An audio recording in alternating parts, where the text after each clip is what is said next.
Declare result चलाना है, 5 दिन के अंदर रिजल्ट आ जाना चाहिए। ये चेतावनी है हमारी सरकार को, चाहे आप कुछ भी करना पड़े, 5 दिन के अंदर आप रिजल्ट दो। क्यों नहीं दे रहे? बना नहीं रिजल्ट आपसे है? जब नहीं बताता, जब आप पेपर का नोटिफिकेशन निकाल देते हमसे रिजल्ट नहीं बनेगा, मैगी समझ रहे थे तब 2 मिनट में बन जाएगी। एफर्ट लगाया कुछ? जैसे बच्चों से कहते हो एफर्ट लगाओ एफर्ट लगाओ, 3-3 साल बच्चा तैयारी करता है, 10-10 हजार 20-20 हजार रुपए यहां फीस भरता है। आपको पता है कैसे गुजारा करता है? एक इस आस में माँ बाप सोचते हैं चलो हमारे बच्चे की नौकरी लग जाएगी। आपको नहीं पता कि शिक्षा का इस तरफ बढ़ना चाहिए था? चलिए माँ बाप किसी का पढ़ा लिखा नहीं है, कम से कम बच्चा तो सिलेक्ट होकर घर की जिंदगी को बदले। आप वैकेंसी कम निकाल रहे हो, हमने ये भी एक्सेप्ट कर लिया, बट अब आप जो निकाल रहे हो उसको भी टाइम पे नहीं दे रहे। एक तो मैं कम लोगों को खाना खिलाऊंगा, जितनों को खिलाऊंगा उनको भी टाइम पे नहीं दूंगा जब तक भूखे ना मर जाएं। ये कौन सी बात हुई? ये सब निकला था। इन्होंने आरआरबी के एग्जाम में बस सिर्फ और सिर्फ नोटिफिकेशन डालते रहे। 2.5 करोड़ बच्चों ने फॉर्म भरा, जैसा मैंने आज सर्च किया गूगल में मुझे पता चला, और इन्होंने 500 रुपए फीस ली। बोले 400 वापस कर देंगे। अबे उधार ले रहे हो बच्चों से, शर्म नहीं आती तुम्हें? सरकार से मांगो ना कि 400 ले रहे हैं तुमसे वापस कर देंगे। बताओ, मुझे दोगे तुम 500 रुपए उधार, मैं भी दे दूंगा 6 महीने बाद। 850 दिनों से लटका है, रिजल्ट नहीं आ रहा है। एसएससी सीएचएसएल 2018 की परीक्षा का रिजल्ट 540 दिनों से भी ज्यादा समय से अटका पड़ा है, इंतजार हो रहा है। एमटीएस 2019 की परीक्षा का रिजल्ट करीब 490 दिनों से अटका है, यानी रिजल्ट नहीं आया है।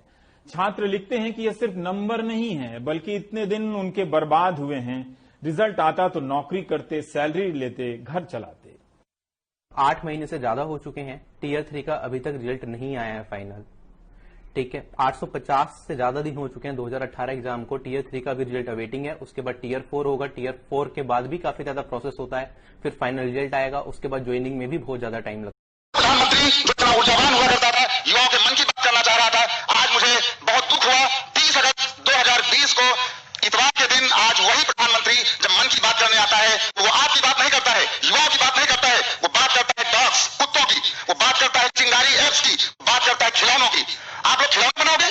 और खिलौनों की बात क्यों करता है वो? क्योंकि 2019 में अंबानी परिवार ने, रिलायंस समूह ने और मुकेश अंबानी ने ब्रिटिश की 259 साल पुरानी बहुत ही प्रतिष्ठित खिलौनों की कंपनी हेमलीज को खरीद लिया है। और आज अब वो अपना सारा पैसा लगाकर उन्होंने देश के तमाम बड़े शहरों में, नोएडा में, बनारस में, गुजरात में, बहुत जगह, ठीक है, तमिलनाडु में वो हेमलीज के बड़े बड़े स्टोर खोल रहे हैं। 259 साल पुरानी ब्रिटिश कंपनी हेमलीज।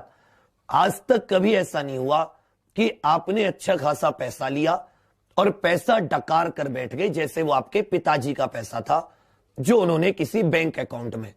इनको यह नहीं पता कि तुम्हारे पिताजी का पैसा नहीं है, कि तुम्हारे पिताजी का पैसा है कि जिसे तुम डकार कर बैठ गए।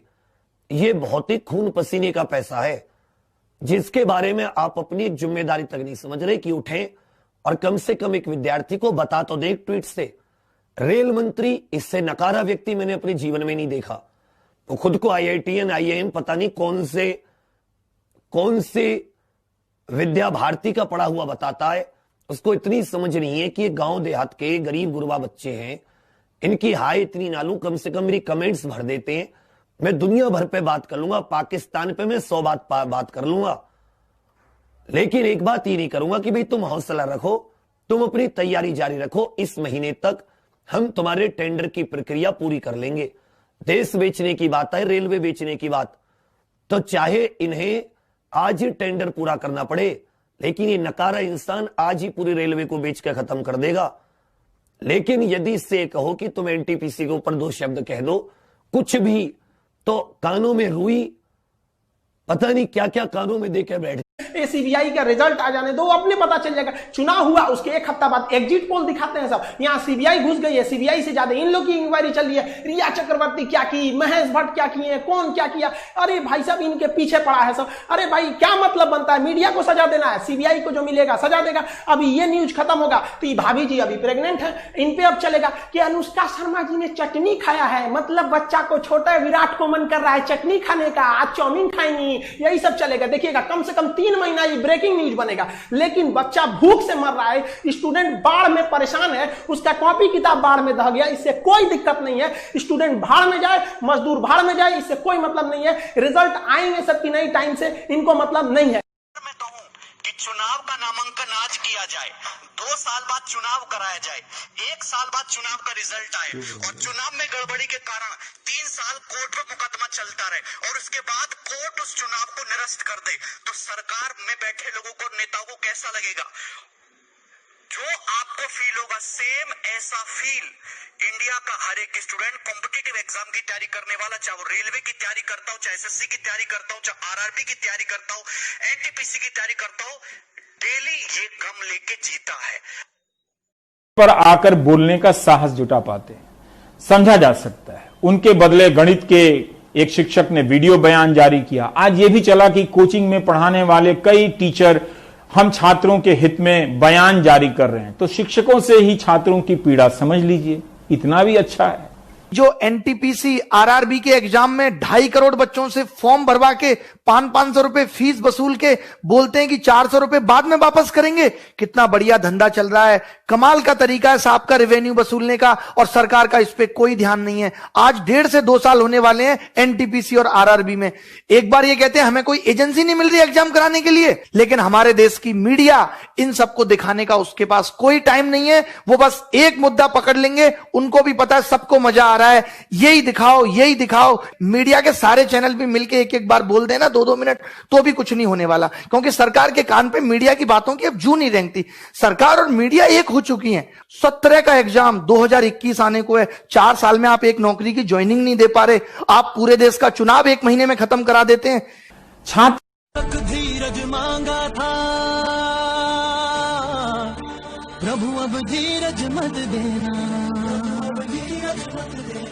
सहते जाए सहते जाए सहते जाए, ऐसा बल भी मत देना,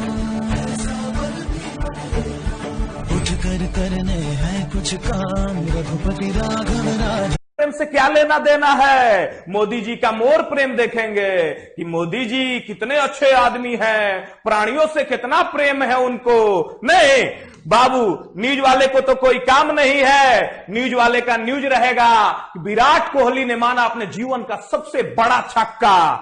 लीजिए, विराट कोहली ने लॉकडाउन में किया सबसे बड़ा काम। इतना मतलब घटिया हो गया है हमारा न्यूज चैनल सब कि उसको जो देखेगा उससे बड़ा मूर्ख कोई नहीं है। पूरा न्यूज चैनल को बाइकआउट करो, कोई न्यूज चैनल आपकी सुनने वाला नहीं है, कोई न्यूज चैनल आपकी समस्या को सुनने वाला नहीं है। सब न्यूज चैनल को रिया चक्रवर्ती से मतलब है, मोदी के मोर से मतलब है। हमारी समस्याओं से किसी को कोई लेना देना नहीं है। हमारी अपनी समस्या का हमें खुद हल करना होगा, कोई दूसरा नहीं आएगा। लेकिन एक एंकर है रवीश कुमार जी, जिनको हम धन्यवाद देना चाहेंगे, जिन्होंने कल शर्मा जी के वीडियो को अपने चैनल पे चलाया, इसके लिए बहुत बहुत धन्यवाद। कुछ लोग हैं जो विद्यार्थियों के बात को सुन रहे हैं।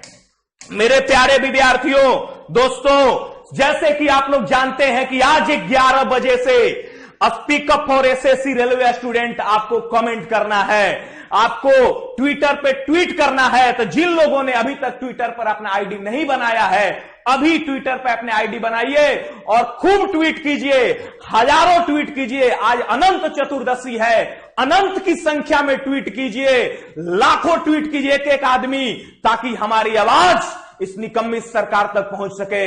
हमारी आवाज, हम बेरोजगारों की आवाज इस सरकार तक पहुंच सके और सारे एग्जाम प्रॉपर वे से हो, एनटीपीसी का एग्जाम सही समय से हो। इसके लिए आप सभी लोगों को हर जगह ट्वीट करना है। कोई जरूरी नहीं ट्विटर पर नहीं, फेसबुक पर हर जगह कमेंट करना है, यूट्यूब पर मोदी जी के वीडियो पर यह कमेंट करना है, डिसलाइक करना है। बस यही तरीका है अपनी आवाज को सरकार तक पहुंचाने के लिए। मेरे प्यारे विद्यार्थियों, बहुत सारे बड़े शिक्षकों ने इसका सहयोग किया है, बहुत सारे शिक्षक आज खुलकर सामने आए हैं। ऐसा मौका फिर नहीं मिलेगा, इसलिए इस मौका का फायदा उठाइए और सभी घोषणा पत्र जारी किया अपनी सरकार लाने के लिए कि जी हम एनटीपीसी में 1 लाख नौकरियां निकालने लग रहे हैं और हम हर साल 2 करोड़ जॉब देंगे। और उसका ट्रेलर ये कि जी हम एनटीपीसी के थ्रू 1 लाख वैकेंसी लेके आ रहे हैं, 90,000 वैकेंसी लेके आ रहे हैं। और इसके थ्रू आपने अपना प्रचार जारी किया युवाओं के लिए, रोजगार के लिए, और जैसे ही चुनाव खत्म हुआ आप उसको भूल गए। तो अल्टीमेटली बीजेपी ने, सरकार ने सबसे बड़ा घोटाला तो यही किया कि जो चीज उन्होंने कही वो एक भी पूरी नहीं की। मतलब युवाओं के साथ स्पष्ट रूप से चीटिंग हुई, हमारे वोट इनडायरेक्ट वे में खरीद लिए गए, युवाओं को झूठे सपने दिखाकर वोट खरीद लिए गए। तो ऐसी हम एसएससी की कोचिंग कर रहे थे और वह बीए कर रही थी।